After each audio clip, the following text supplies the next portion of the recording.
Magandang araw mga kagabay, ngayon po April 10, 2025, araw po ng Huwebes.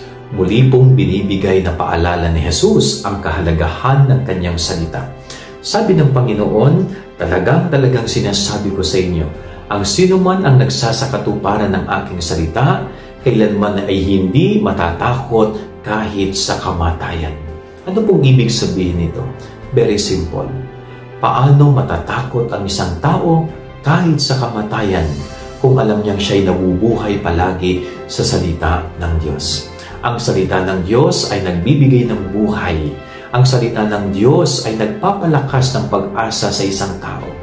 Kaya kapag ang isang tao ay malapit sa salita ng Diyos, pag ang isang tao ay ninanamnam palagi ang salita ng Diyos, wala siyang dapat ikatakot kahit kamatayan sa kanyang buhay.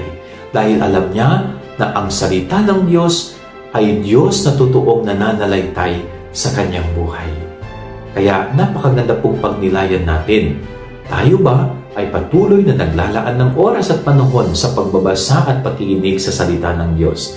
At tayo ba nagsisikap na isabuhay, gawing buhay sa ating sarili ang mga salita ng Diyos? Yan ang ating gabay aral ngayong maghapon. God bless po sa inyo lahat. Pagpalain kayo ng Panginoon.